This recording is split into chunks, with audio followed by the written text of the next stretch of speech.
Episode 142, 11 Mistakes New Investors Make.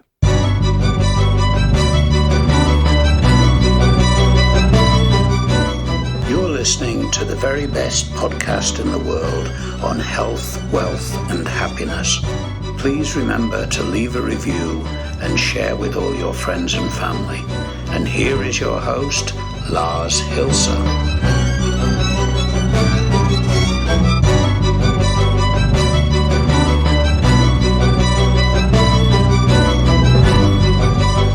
And it's Tuesday. Ladies and gentlemen, boys and girls, welcome to the 142nd episode of the very best podcast in the world, your only resource in the universe for personal supremacy through health, wealth, and happiness.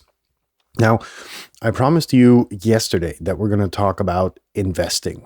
And that was about yesterday's episode on self-discipline.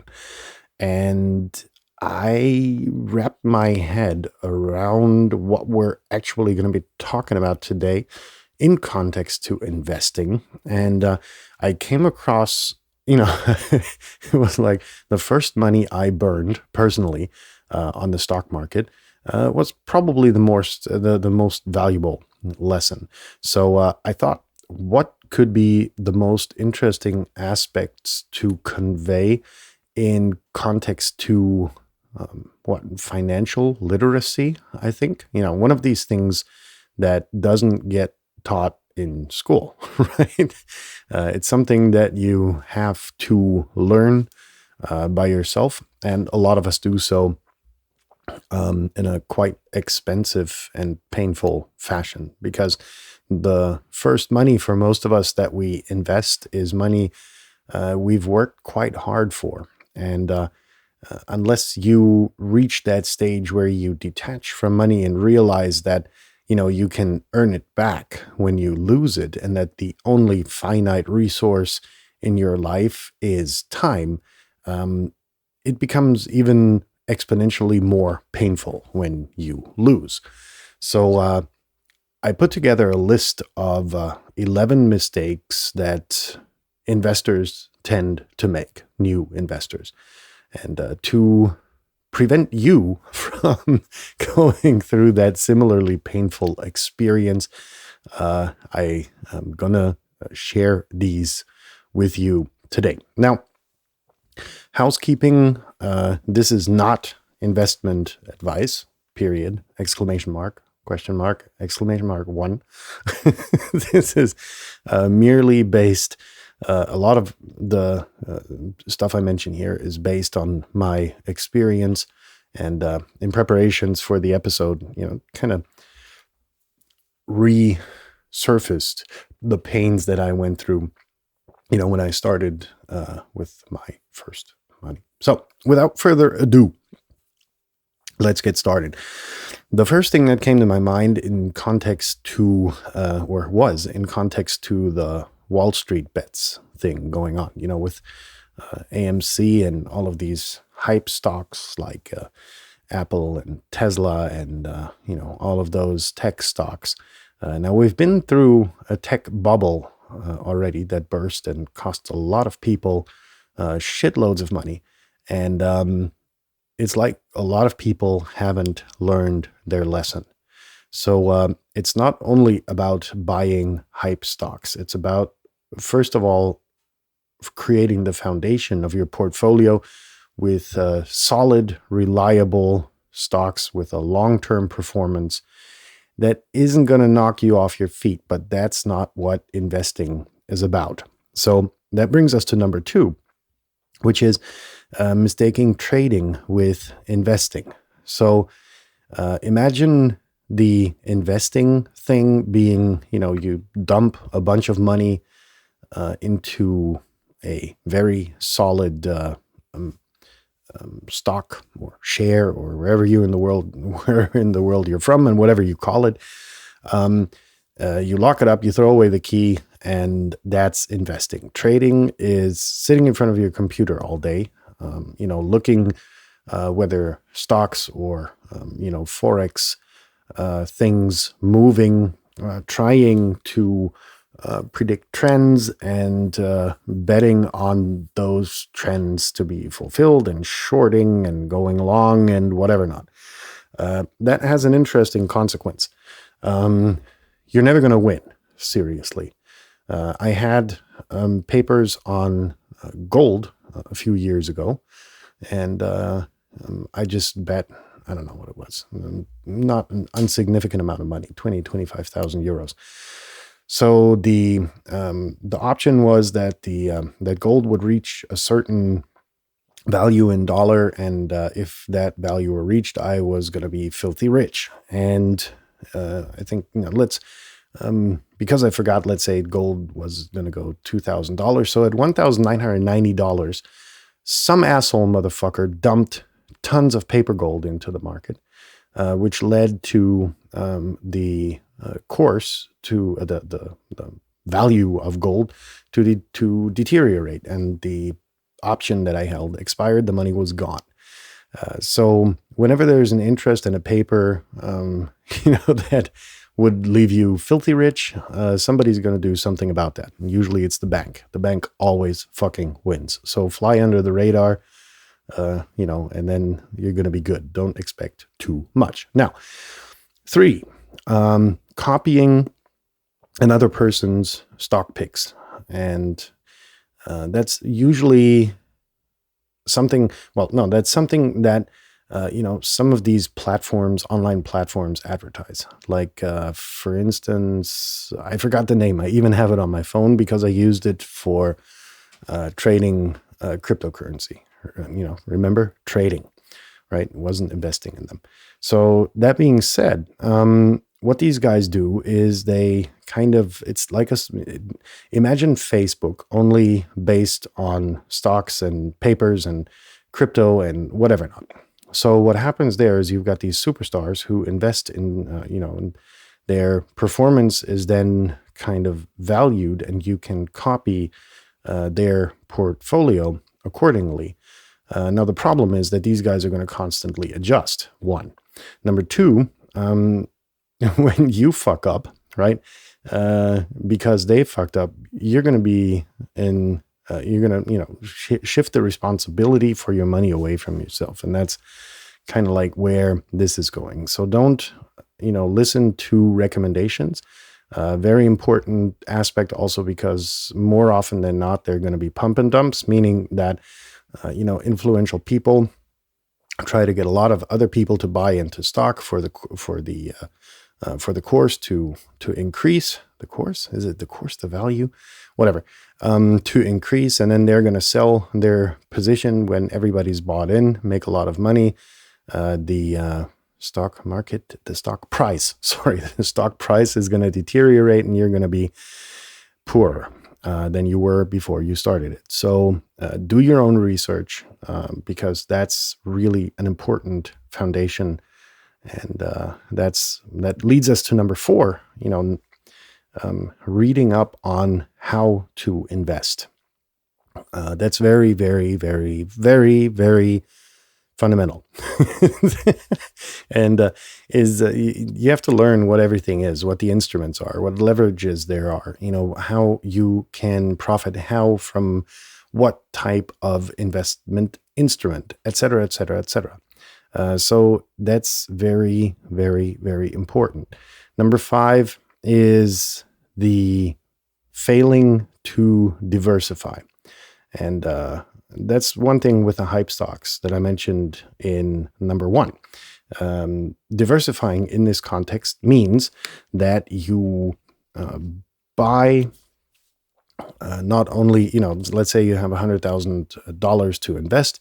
So you don't buy, company X for $100,000. Instead, you split up your asset. You split up your asset of $100,000 into a large variety of different stocks, right? Therefore, if one goes down, you're not going to feel it as intensively as you would if company X were going down because they, had some bad news or whatever, So The others will increase unless you run into a bursting bubble, then they're not. But you know where I'm getting to, right? So the more different, the more you have diversified, that's the technological term, the less affected you're going to be if one or two of the stock positions that you have will decrease in value. Number 6, trying to time the market. That leads us back to kind of the trading bit, right? Because what you're going to be looking at is you're going to try to foresee the future and how certain stocks are going to perform. And unless you have shitloads of time and enough talcum powder for your sweaty hands at hand, you're not going to be able to do it because you're going to lack the intelligence. There are very, very, very insanely expensive instruments out there, which allow professional traders to be way ahead of when you get the information finally, right? There are instruments out there, for instance, like the Bloomberg terminal, which is, one of those instruments you could be looking at. But, those people have information and insider information that you will get hours later when the train has already departed, the figurative train. So,